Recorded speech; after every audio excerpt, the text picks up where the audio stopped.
can select. And I'm going to tell you why KT should probably win this game. Yeah. And it has nothing to do with the teams that are playing here today. It has nothing to do with side selection, with form.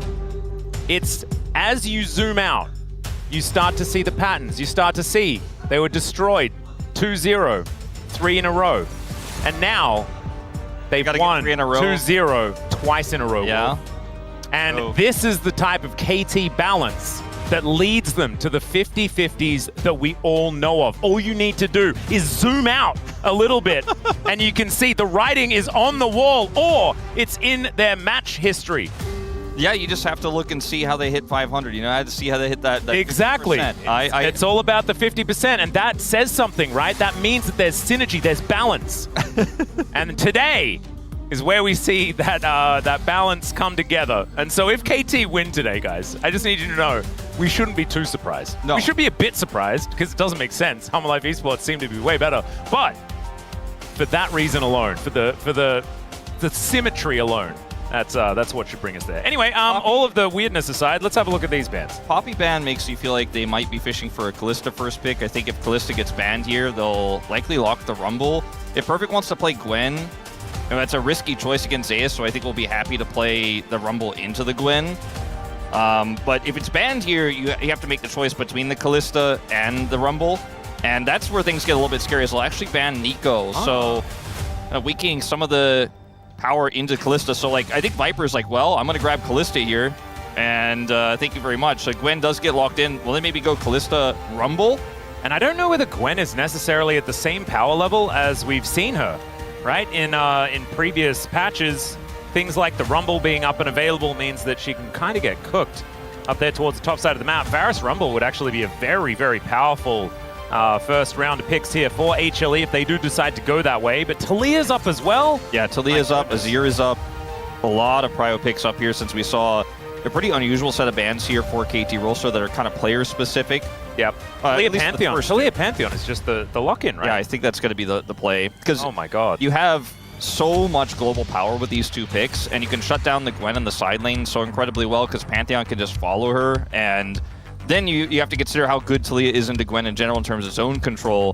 So what's the response going to be here for BDD is my biggest question. Is if he just slams down the Azir, I don't think anyone will be surprised, but it's going to have to come with something that pairs really well with it here because so much is already taken away. The Pantheon's gone, the Xin Zhao is gone. Wukong looks like it's going to be the lock here potentially. Yeah. And very strong into Varus if that does end up being the final pick here for HANWHA Life Esports. I think with the composition of KT ROLSTER, I don't think you want to take that pick yourself. I would agree. I don't know whether it's Azir time. I just think the matchup into the Talia has been so difficult. We've seen this core many, many times. Didn't feel like it worked all that well yesterday. I think B&K Furex used it a couple of times, or at least once. It's Fearless, Atlas, you moron. But they did use it once. This sort of top 3 picks. I don't know whether it necessarily worked out against Nongshim, as Zeka is hovering ZEUS' favorites. One of ZEUS. Look at his face. He was like, please, it would be great. Oh, I guess I'll just play my most iconic champion. He just wants to play some of his favorites. He was hovering the Jax, you know. He always wants to play Nidalee in this meta into anything. I don't know if he really wants to play it into Gwen, though. And it will have the range advantage now into the Gwen in the top lane with this KENNEN pick. There's a lot of teamfight power here, and it's really easy to re-engage with the KENNEN, plus you have the global power of the Pantheon Talia. So controlling side lanes feels really good here for the side of HANWHA Life Esports. They'll now opt to ban that Varus away. I think Kalista still works actually here for HANWHA Life Esports' composition because KT ROLSTER are going to be running at you. So I like this ban a lot by KT. And the range issue that Kalista often has is not going to apply here.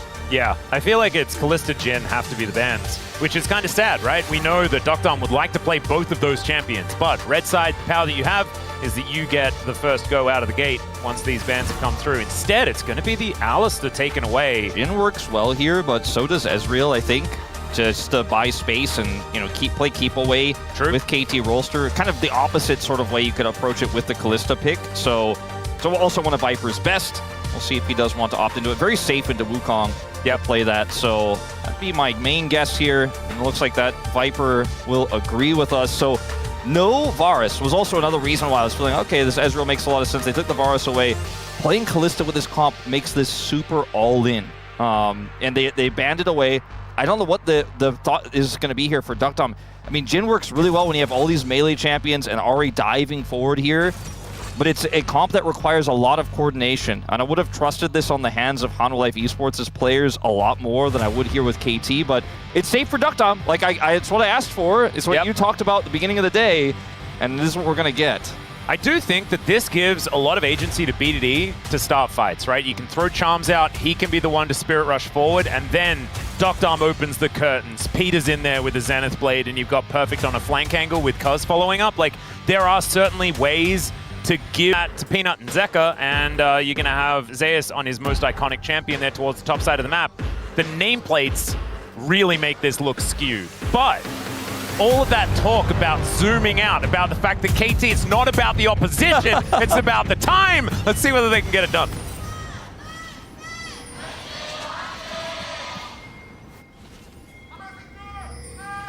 소환사의 협곡에 오신 것을 환영합니다.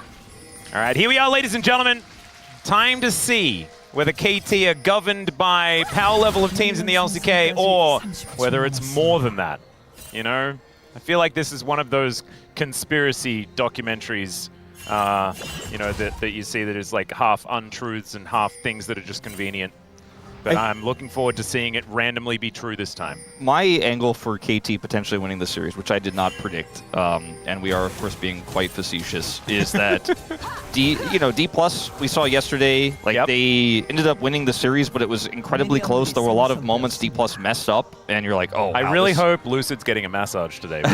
Yeah, I mean, his Lee Sin performance that didn't end up winning them that game, but should have, was crazy. We've seen a lot of games like that for HANWHA, but they get it done in the final fight. You know, we've seen a lot of games where HANWHA's up 4,000 gold, there's a few whoopsies, there's a few side lane errors, and then the game is suddenly playable for the enemy team, but then Viper outplays in the late game fight. We saw the late game fight get technically outplayed by D+, let's say, yesterday. It wasn't the cleanest, but HANWHA Life's late game fights are clean. So even when they have some hiccups, they usually win. But if KT can capitalize on those moments better than some of the other teams who've nearly beaten HANWHA Life, there could be a potential angle. Is not saying right now I feel like HANWHA is a weak team in the mid game by any means, but they have played fast and loose, and they haven't been fully punished yet. And one team is eventually going to do it, and KT often is that team. Maybe they will be this time around. That is the kind of situation. You're right. I think HLE, they played at the level of their opponent a lot of the time, right? They're like, oh, but what can we get away with? And that does give windows into their games. It also makes them very fun to watch, which is great for us. Not unless you're an HLE fan, in which case you get nervous in the middle of every single HLE game, no matter what the state of it is. So it's, you know, it's good or bad, depending on whether you like the drama. Yeah, sometimes you get mad. I've seen some annoyed HANWHA fans about some of the decisions, but when you keep winning and you're still 11-1, it's hard to really be critical. It's hard to really nitpick, but you know, when you look at some of these champions, like Zeka's 4-0 on the Taliyah, you know, it's a pick that in the past would be like, oh, he's okay at Taliyah, but we're not sure, it doesn't really fit his style. And now he's just not that player anymore. He's not just the Akali, I play melees only. He can play anything. Yeah. And even his Galio has been an iconic pick for him this year. So it's kind of nuts, his evolution as far as champion pool is concerned. Like, so much of, like, when we walk in on a day, I'm like, oh, well, I guess we're talking about Zeka's champion pool again and blah, blah, blah. This is not even a thing. It's just not something that we're supposed to be talking about. As Peter is getting quite low. He's not dead just yet, but it is not looking too great. And yeah, a lot of these players are going to have like pretty amazing champion stats when you've won 22 games and lost 5. Yeah. So that's also another thing that we have to bear in mind.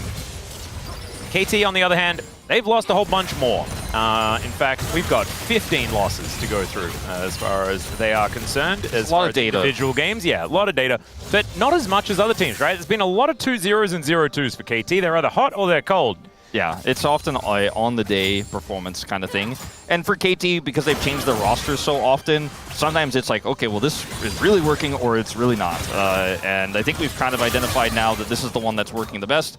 ZEUS is winning this top lane matchup because he has the range advantage. Bottom lane, Viper was chunking Peter out of the lane, so they were able to get the victory there. We actually see a swap to come through now with the Gwen not having a fun time on the top side and having that exhaust picked up here. Perfect did in this one. And he's just going to TP down to the bottom lane. But we are looking at a world where grubs don't spawn early, so this is no longer really a common strategy. We've seen it a few times, saw it yesterday as well, but definitely not the standard or norm anymore. And because ZEUS didn't have to TP or anything like that, he is going to be able to match this. BDD in trouble. Yeah, Crashdown going to come in there as nice sidestep as BDD desperately trying to hold on to his flash. He's not going to be able to, though, as Viper does come around. So they will be able to get that one. And I'm glad that you brought up the exhaust situation because KT have actually picked double exhaust. I actually think it's kind of crazy. There was, okay, Delight is going to be flashing as well because you may as well. Had he already used it and he was just charging Hex Flash for fun? That might have been what had happened. Exhaust is really powerful when you have a comp like this because it lowers the mobility of a lot of these champions too. It's great into Kennen because it slows down his ability to set up the ultimate he's looking for in team fights. As a bit of supportal combat here. Yep. Aftershocks. Aftershocked Pikachu face.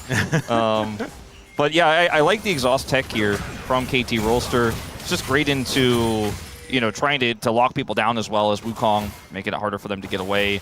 Yep. And of course, it's mandatory into the cannon, which is just kind of the thing that you normally see. It's just the double that I'm finding curious. So, see how it's going to be utilized later on in the game here for KT. It's pretty interesting, as we might have a bit of a fight here, maybe not. It's pretty interesting to see this cannon pulled out as a response to the Gwen. Like, it's an iconic pick for ZEUS, obviously, but we haven't really seen teams super heavily index into range matchups into the Gwen. We've seen Gnar come out a few times, but it is a pretty unique response, and I like it. So far, it's working a treat for ZEUS. He has the champion mastery for it, so it does make a lot of sense. We're seeing ZEUS really be kind of a master chef in terms of some of these top lane picks that he's pulled out earlier. Like, he wasn't the guy pulling out the Yorick first, but, you know, played the Nidalee the best for sure. Yep, he the played Nidalee, the Olaf earlier this year, so like to see that. And he's got a 20 CS lead just from laning alone, even with Perfect trying to swap away. He's like, nope, I follow. And, you know, Duckdom does have CS parity here with Viper, but this Kennen is becoming a big issue very quickly. Yeah, he's, of course, going to win earlier on in the lane, but like you say, it's going to be difficult for Perfect to find his way out of the trouble. Especially because there's a Pantheon Talia opposition on the other side, so even once you do start to feel like you're like, okay, I can kind of play this matchup out a little bit, then Pantheon follows you, and so your side lane pressure is kind of neutered there. So I really feel like this is how you give Gwen and have a good response, right? They're able to get the Talia, the Pantheon, they have the cannon in the bank, they're ready for this Gwen pick. And yes, Gwen I think is a little bit weaker on this patch for sure, but they were willing to give this because they had a good answer. And they make this Gwen pick look like it's not a B1-able pick with the draft they came up with. So just very smart, intelligent decision-making here, and Viper going to pick up a plate in the top side as his lane continues to be his victory. Yeah, Serrated Dirk going to be completed here for Duckdom as he makes his way back towards the top lane out of turret, but like you were saying, that plate is going to go down. No more than that, so just one. Still, Duckdom loses basically a whole wave, and will now have to try and pick up the pieces. As Perfect is still just trying to get the safe CS, as we can see here, and he's not quite able to find too much of it. I believe he's got the advice of just don't die, Look at the pings as well on the missing pings in the mid lane. Like, Zeka disappears for just a second, and Perfect is like, I'm too low. I'm just going to concede, and now ZEUS has so much pressure down here in the bottom lane, is going to be able to pick up a plate here, denying a ton of farm just from a Talia missing in the mid lane. He gets so much out of this. Yeah, it's actually kind of nutty. Now you can see that Zeka does come back, but Perfect on a little bit of a back timer himself, goes back and gets the blasting one. That is going to be Cuz on the grubs here, so that will give Perfect, theoretically, some power later on in the game. That's if he gets over this hump that we're seeing at this particular stage. Zeka moving in does get the information that these grubs are being taken, but I don't think that it's going to be something they can fight for, as Peanut is just heading over towards the Raptors right now. KT with control of the top side of the map is going to allow them to at least lock down their first objective of the game, equalizing things with HLE after that dragon was taken earlier on. It's really hard to fight that, especially with the engage there from Peter. Gets the arcane shift out of Viper, and even though they have Pantheon ult, they're like, ooh, so does Wukong. He has his ult, so don't want to try to force that. I think it was the right call from HANWHA, 100%. And just continuing to make a scissors shape hole in the side lane here has been the name of the game. And they're doing a great job of it so far. Over 90 CS the lead. This is crazy. Kind of absurd. Like, he is 800 gold ahead from laning alone. And again, some resources given, like Zeka roaming just for a brief moment to get perfect out of the lane, but he's really putting the pressure on. This is what you can rely on ZEUS with. It's been what you could rely on him since his debut, is just to generate lane leads with counter picks. Sometimes you can rely on him to just blind and it doesn't matter because you can't counter him. Yep. But when it's the extreme variant where he's playing the range champion into the melee champion, he's done so many times, his TF, his Vayne, you're not having a fun time if you're perfect. And that is going to continue for a little while, as we can see. It is going to be the Rod of Ages version, by the looks of things here. Hasn't quite completed any of the components yet. It's just got a bunch of rocks and a stick, but is otherwise going to be all right. Yeah, if he had a catalyst, he'd be feeling, I think, a lot better about the situation, but... Yeah. Still, 40 CS behind in the hole, as we like to say, is the Gwen. And that is a large reason why there is a 1,500 gold lead, despite anything else not really happening, as Viper will be cleansing here. So Peter will be able to get himself a summoner spell, loses half of his health for it, but I think he's probably going to be all right with that. A lot of respect of the Wukong there by Viper. I think that's why he cleansed, because Cuz was nearby, had his ultimate available and flash, so could have found himself in a nasty situation, even though he was able to buffer the Zenith Blade. I think from what we know and the distance of Cuz there, probably didn't need to cleanse, but just keeping it safe. Yep. And we saw the same respect shown to Viper by BDD earlier, when it was like, oh, okay, I think I'm out, but I see a skill shot flying at me, and I'm going to flash, because Viper doesn't miss those. Yep, you got to play to the information that you have, and he absolutely did. There's continuing the zone, though, as we can see. Eclipse goes up here for Peter. Thinking about a re-engage. Does have Solar Flare available, as Zeka from over the wall will deter him from that.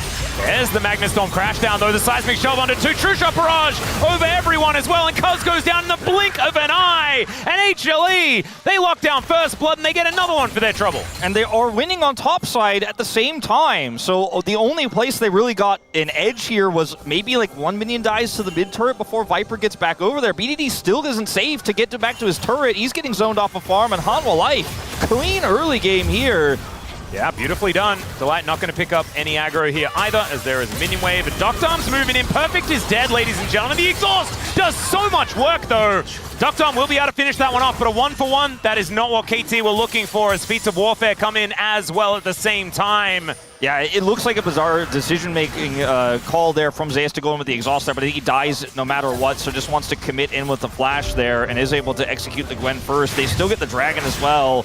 Oh, Peanut could be in trouble, but Viper's moving in, so is Zeka. They have information as Peter wanting to get that stun onto this Talia as quickly as possible.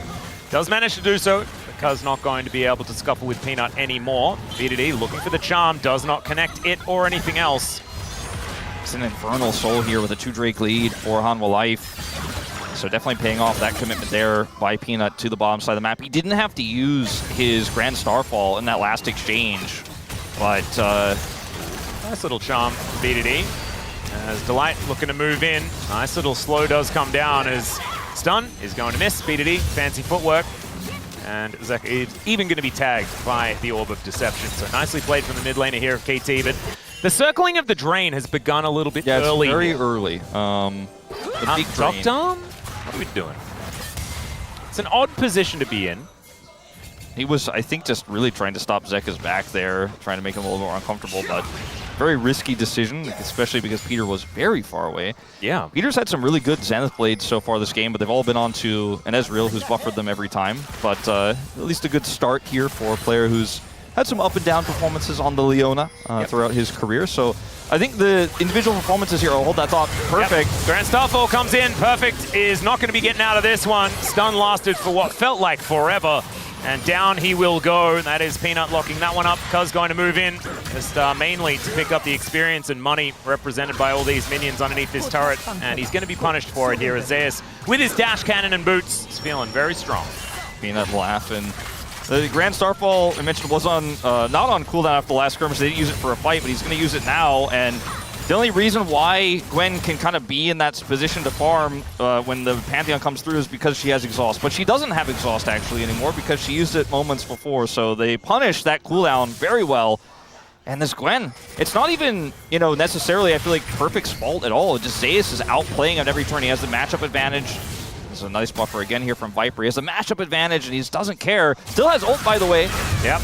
And there is the slicing maelstrom. Doesn't exactly do too much here as Cuz moves in, but will get stunned at exactly the right time. ZEUS avoids the slowdown, but still he is going to be dead.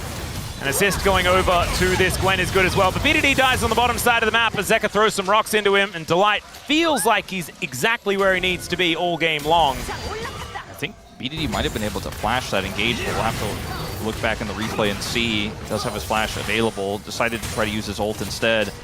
Is punished here, so what looked like it was a great start for KT does kind of backfire. They are able to get the first turret, which is pretty huge.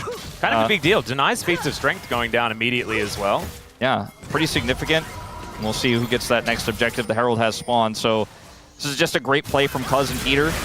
And the identification of this is fast on the side of HANWHA Life. You can see on the minimap how quickly Delight is just like, okay, Peter's there. We're making a play on BDD on the bottom side. ZEUS a bit greedy with his positioning here, gets punished, but this is what I was talking about. Delight already coming down. Zeka gets the shove. And BDD uses his ult here first. And then opts not to flash. And that is the death of him. Yep, the flash in from Delight, not something that BDD was able to react to. So a little bit unfortunate, therefore the mid laner of KT, but they are on this Rift Herald first. We'll keep things up in the air unless Peanut can get a nice smite. ZEUS is moving in, slicing maelstrom available as Cuz goes in before ZEUS can get into the right position. Still, he goes down extraordinarily fast as well. Doctorm wanting to set up the curtains, and he's not going to be able to do so as HLE should be able to take down Shelly here. And there is not going to be a response now that the jungler is down for KT. It is bad to worse here for the roller coaster. Doctorm, man, remember there's a Pantheon on the other team who's being very aggressive with his positioning. Is looking for a pick on Delight. Yeah, Charm goes in. Peanut's here though, and ZEUS is also moving over. Solar Flare going to get a stun, but Delight just, it seems like he presses any of his buttons and someone dies in this game. And BDD takes a shuriken to the face and does not want that, as this Kennen is so incredibly strong. He's still around here wanting to stop Peanut from having a good time, but Peanut is not going to worry about it at all. Yeah, empowered recall for ZEUS means he was never in any danger. Zeka's going to get this turret, and look where ZEUS goes, just straight to the bottom lane to continue to make this Gwen's life miserable. He knows exactly where Perfect is going. He's going to get there first, and that gives him so much control over the bottom side of the map, where, believe it or not, there's an objective spawning. They get the Herald. Now they're set up already for this Infernal Dragon, which will be soul point for them if they can pick it up. And this is just the start of this year, so difficult to play out for KT ROLSTER because slicing Maelstrom really shuts Cuz down. And so he can't actually hold the Herald. The Weaver's Wall comes through, then Perfect is out. And then the follow-up here, which I don't know if we'll watch because we have the Drake being taken in live, but we are going to watch it. It's just, you gave Delight an engage, basically, and he's like, well, thank you very much. And ZEUS can still follow up. He's very fast on this Kennen, and he picks up another kill, so KT just biting off way more than they could chew in that situation. Well, Viper was driving Shelly there for a moment after she went for a bit of a charge, and Doctorm is going to shoot her, so that is going to be the end of that little scenario. 6,000 gold is the lead, and this is just HLE not giving any ground at all. Unless Viper is going to be randomly picked off here as he just arcane shifts. Ah, okay, that's the answer. Yeah. Press E. He also did have Flashing Cleanse available. Right. And he got the turret moments before with the Herald. They got Soul Point. Like, this is a macro game from HANWHA Life Esports that was set up by laning. And Viper's looking to steal. Yeah, Weaver's Wall comes on in here as KT are in so much trouble. Doctorm able to flash himself away though, and there are some knockups. Zeka going down low. Peanut as well will be taken out. And this is not the engage they were looking for. You're going to need maybe another exhaust here for this Kennen, but no, never mind. It's a double kill, and this is the HLE we've been waiting for all game. There it is. There's the overextension. There's the happy gaming. I was going to say, man, I guess the coaching staff really had a word with them because they were not giving them an inch in this one. That's exactly what I was thinking. I hadn't actually verbalized it yet, but I'm counting it as a caster curse. Yeah. Because in my head, I was like, wow, maybe it's just not going to happen this time. Of course it is. It did happen. Unfortunately for KT, they're too far behind. Yeah, they're far behind, and also they still secure the red buff here. Sure, they end up winning the fight, but there's not much they can get off the back of this. They get a bunch of gold, which is significant, but they are so far behind that this in itself isn't necessarily going to turn the tide. It's not like they can get Otacon after this or take their own soul point. They don't have any dragons, by the way. But yeah, a bit of an overextension there, I would say, into a comp that is happy to just fan out that Jhin ultimate and chase you down with it. So still a large gold lead, 3,500 here for HANWHA Life. but it's not as large as it used to No, be. yeah, slightly smaller. Maybe we'll see the gold graph come up with a little dip. Yeah, I'd say that the bloop is going to look kind of all right for KT, because it was slowly but surely just reaching HLE's just going to win territory. And now it's back down to maybe there's a shot territory, which is, you know, that's got to be KT's sweet spot. You know? The solo laners do have 2 completed items and upgraded boots with feats of strength on them for HLE, so that's a bit concerning. Perfect does have 7 stacks of Rod of Ages. And no matter how much they put him down in lane, no matter how much they take his farm away, that timer is still going to tick, Atlas. It is going to hit 10. I don't think HLE can finish this game in 2 minutes. There's no way. Exactly. So he's going to get that at least. But yeah, 21:50, 48 or something like that is what we're looking for on the timer as far as that extra level is concerned. And so then maybe Perfect is only going to be 1 level behind at that point. Yeah. Oh, that's a bit sad. Still, Otacon has spawned, and that is going to be the next port of call for both of these teams. See if anyone is going to start it off in an awkward way, as we've seen in the past. You know, in game shows, okay, well, maybe this isn't the time to make this reference. I'll get to it later, but HLE is on the Otacon. Delight's holding the entrance. Yeah. This is incredibly safe. Down. ZEUS has TP, but he doesn't even necessarily need it. BDD does not, so he can't even be here. Well, Doctom is going to be able to throw in some grenades here. Delight taking a little bit of damage is Perfect. Moving on over. True Shot Barrage not going to hit the mark. As Cuz, if they want to get something done, he's going to have to get in there pretty dang soon. I think he's going to be able to get there, and hits the steal away. Peanut also going to get blown up by that bullet. And HLE lose their jungler and the fight for the Otacon. And Wolf, oh my god, this team has to stop doing this. So we'll see if they can get any exit kills. I don't think so. I don't think so either. And I think if they try for it, it's probably a little bit of a bridge too far. ZEUS has flash and ult still, so I think KT should just leave. And I don't think HANWHA wants to chase in 1 by 1 here either. Just be a split recall.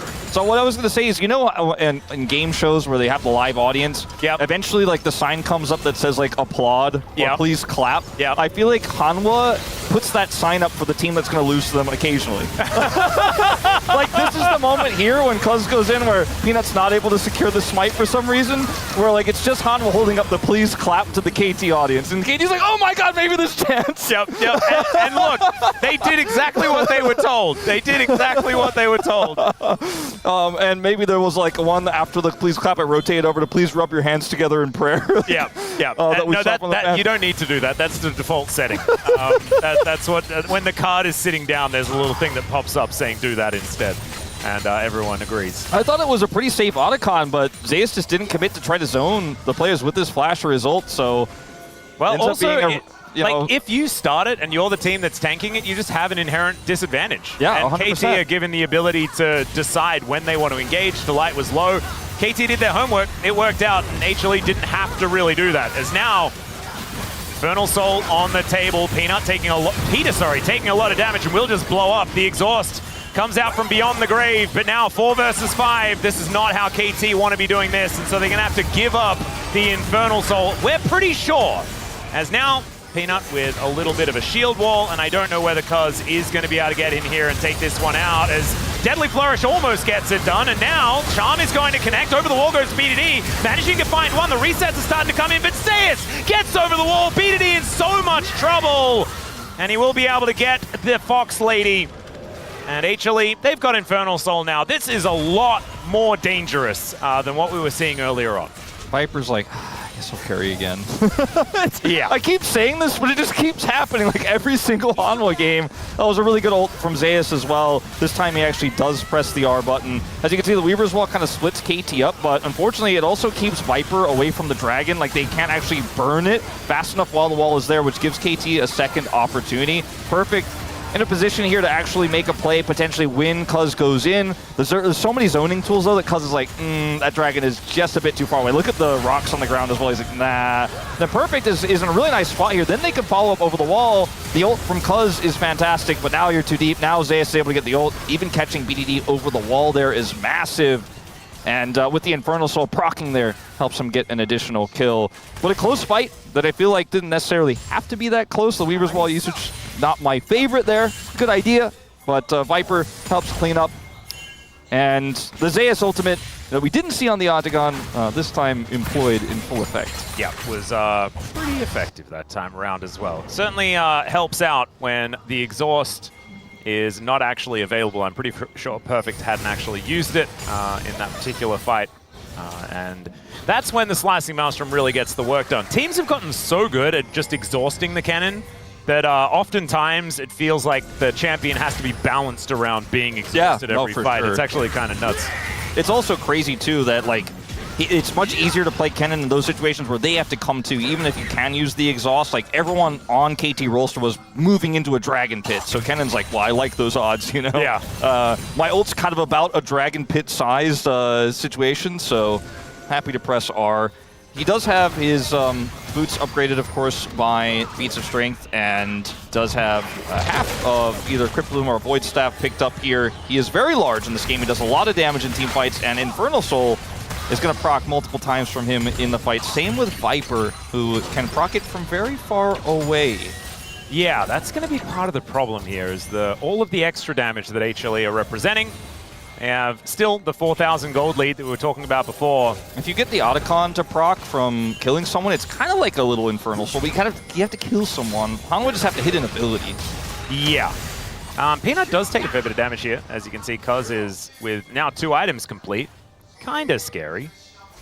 But yeah, I'm looking at Zeka, ZEUS, and Viper.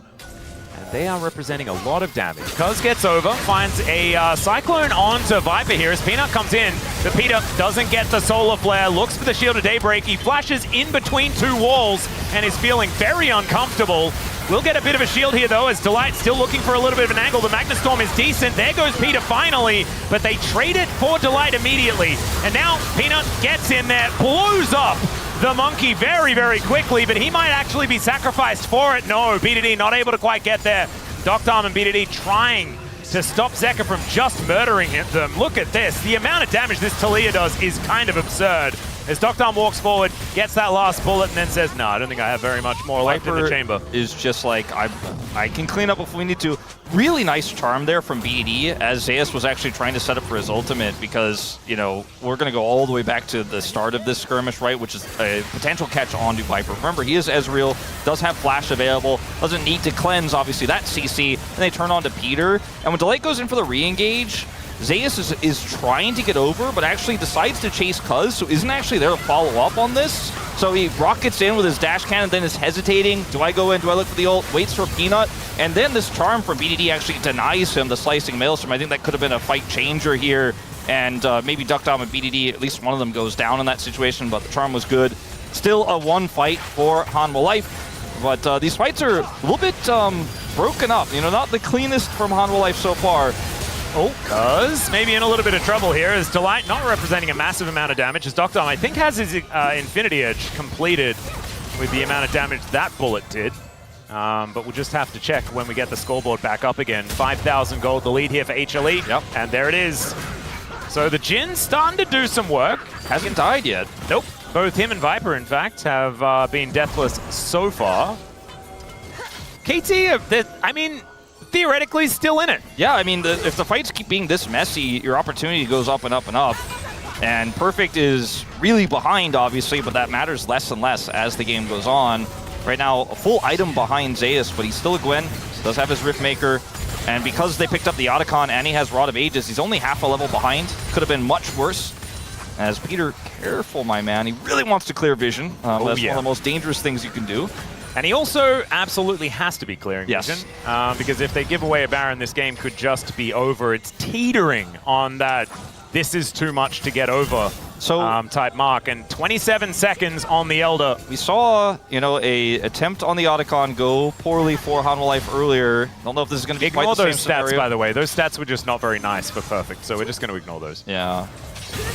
It's ZEUS' Kennen. He had the counter matchup. He had jungle attention. What are you going to do? Yeah, it's not fair. He's a rookie, okay? ZEUS is a rookie. It's actually Perfect, not really a rookie at all. Not really at all. He's still very young and hasn't accomplished as much yet. Exactly! It's mean!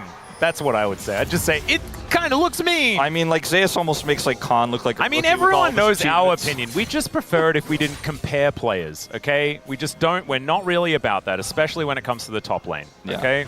I wouldn't do it with official stats right now. No, absolutely not. The truth need not apply. So this is a very aggressive angle here from Cuz. Already has to use his clone, and this is giving a nice angle to HANWHA Life. They end up getting back control. There's no side lane pressure at all here for KT, so HANWHA Life can kind of just rotate around here forever. The Pantheon can come at literally any angle with Peanut having his ult available, so it's so hard for KT to start this first.